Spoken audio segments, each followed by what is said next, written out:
আসসালামু আলাইকুম প্রিয় ভিউয়ার্স, নতুন আরেকটি পর্বে আপনাদেরকে স্বাগত। সম্মানিত ভিউয়ার্স, আজকে আমরা কথা বলবো আপনার ছাদ বাগানে কুমড়া গাছের পরিচর্যা বিষয়ে। সম্মানিত ভিউয়ার্স, আপনারা দেখেন যে আমি যে টবে কুমড়া চারা রোপণ করেছিলাম, সেই চারাগুলো এখন কিন্তু যে বান দেওয়া হয়েছে সে বানের বা মাচার উপরে উঠে গেছে এবং বেশ অনেক লতাপাতা হয়েছে এবং নিচের দিকেও কিছু শাখা প্রশাখা কিন্তু হয়েছে।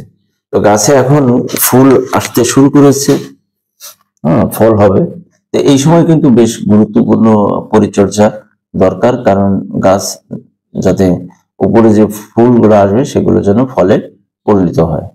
তো ভিউয়ার্স, এই যে নিচের যে শাখা প্রশাখা গুলো দেখছেন, এগুলো নিয়ে আমরা অনেক সময় সন্দিহান থাকি যে এগুলো আমরা রাখবো না কেটে দেবো। তো এগুলো আমরা কিন্তু রাখবো না। কেন রাখবো না? এগুলো রাখলে উপরের যে আপনার শাখা প্রশাখা গুলো আছে এগুলো কিন্তু শক্তি পাবে না এবং সেগুলো বর্ধন দ্রুত হবে না। তো উপরের শাখা প্রশাখা যদি বর্ধনশীল না হয় সেক্ষেত্রে কিন্তু আপনার ফল সেভাবে আমরা পাবো না। এই জন্য নিচের এইগুলো আমরা কেটে দেব। এবং কোথা থেকে কেটে দেবেন? অর্থাৎ মূল যে কাণ্ডটি আছে সে মূল কাণ্ড সারা সাইড থেকে বানে ওঠা পর্যন্ত যতটুকু জায়গা, অর্থাৎ এই জায়গার ভিতরে যে সাইড শাখাগুলো আছে সেগুলো আমরা সবগুলো কেটে দেবো।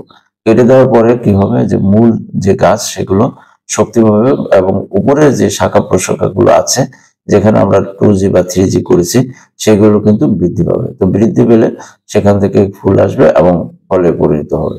তো কেমন লাগছে আপনারা অবশ্যই কমেন্টসে জানাবেন এবং ভালো লাগলে অবশ্যই লাইক দিবেন এবং শেয়ার করবেন।